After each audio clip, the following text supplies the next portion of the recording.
A brand new set of custom tactics with pretty much a full 99 rated team with the formation you are looking at right on your screen right here. And as we are now coming towards the end of FC 25, well, not coming towards the end, we pretty much are at the end of it. These custom tactics videos that I'm going to bring you now over the next week or so will be like the last few that I'm going to give you on this game, and there won't be very long videos. I'm just going to get straight into the custom tactics for you. But before we get into that, drop this video a like for me, drop a comment down below, and please YouTube, hit that subscribe button to my channel. There will be a lot of new content coming out when FC 26 drops. So without any further ado, let's get into the 4-1-2-1-2 narrow custom tactic. For your cheapest and most reliable place to buy FC 25 coins, please go and check out mmoexp.com. Remember to use the code WOLF at the checkout for a massive 8% off your order. Link is below. Go check them out right now. Now, remember what I said there at the start of the video. These videos now for the last few weeks of the game, they're not going to be very long. We already know what custom tactics really work. There can be a few little tweaks here and there to certain things if you want to change a few things. But I'm not going to go in depth like I will be doing at the start of FC 26 like so. So, as we move on into the tactical preset, of course, that is going to be on custom. I don't know why you would want to use anything else other than custom. That is the best thing to use without a shadow of a doubt. The formation that I'm doing today's video on is a formation that I loved and I've loved all the way back since FIFA 16, really. It is the 4-1-2-1-2 narrow, so it is the 4-1-2-1-2, but rather than the left midfielder and the right midfielder, you have two central midfielders in between a cam and a CDM. So a very narrow formation, but very, very, very good. And still to this day, very meta. As we move on into the build-up style, any of these three options, short passing, balanced, or counter, are all good, and they all have their own quirks, I don't know what the word is, but they all have their own reason why they're good, and that comes down to your personal preference. I like to use counter.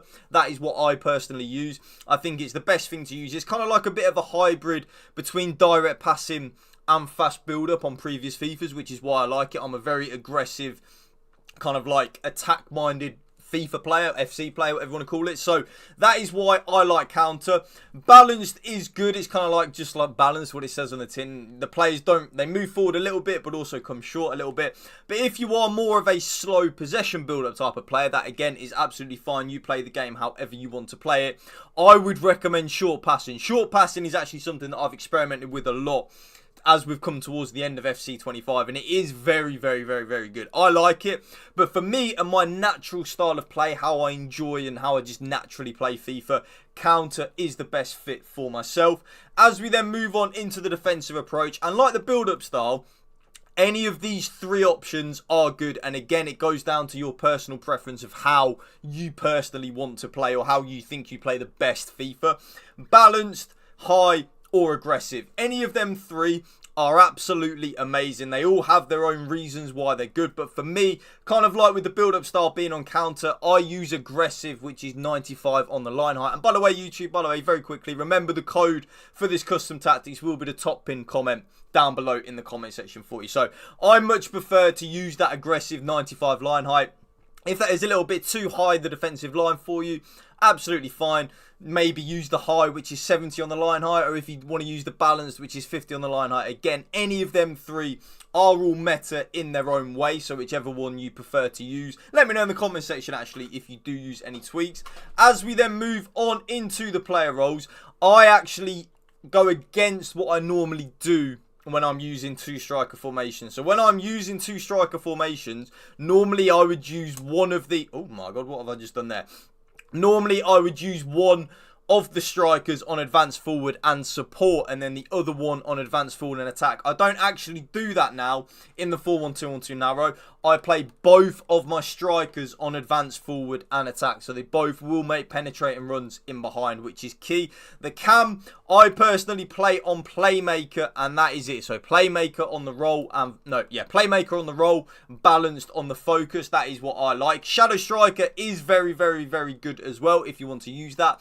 But for me, in the 4-1-2-1-2 narrow, I actually like the cam to be a little bit more of a playmaker, if kind of like that makes sense. That's what I want the cam to do. But if you want the cam to get involved a little bit more in the box when you have the ball, like your opposition's penalty area, Shadow striker is without a shadow of a doubt probably the best thing to use. I then actually run what is on the default settings on my left central midfielder and my right central midfielder, which is double box to box. I use double box to box in a lot of double central midfielder formations. So whether that be a 4-4-2, a 4-4-1-1, a 4-1-2-1-2 narrow that we are doing today's video on. I think the double box to box works absolutely amazing because you get everything. You get them going forward and you get them helping out in the defensive side of the game as well. So that double box to box, very, very, very nice. The CDM though, deep line playmaker, but then I use build up on the focus. Yes, deep line playmaker and build up. That means that then as we move with the ball, as you can see there, the CDM will push forward a little bit more and basically plays kind of like a 4-3-1-2 when we have the ball, which I like. But then when we don't have the ball, we'll drop back into that CDM position. I like that, a little bit of a tweak that I've done, especially now that we're using 99 rated cards. I like to just attack my opponent, YouTube. Like, you know, just try and score as many goals as I possibly can, really. Both the left back and the right back, though, are on full back and defend. And that is a very key point that you need to listen to. Full back and defend. The 4-1-2-1-2 narrow is an amazing formation, but you need to get it right defensively. If you don't get it right defensively, you will struggle with this formation. So having both the left back and the right back on full back and defend just helps us out a little bit more in that defensive structure. Both centre backs though are just on defender and defend. Nice and simple really. And then the goalkeeper, sweeper keeper and balanced. And that right there, as you see the code right on your screen right there, but remember what I said a couple of minutes ago, the code will be the top pinned comment down below in the comment section down below. That is going to be the end of the video, YouTube. If you did enjoy this custom tactics video right at the end of the game cycle, smash that like button for me. Drop a comment down below with any questions. I try to reply to every single comment in the comment section. And please, I don't say it often, but please hit that subscribe button to my channel. Thank you for watching. Remember, like I always say, spread the love and positivity. PMA positive mental attitude. Peace out. One love.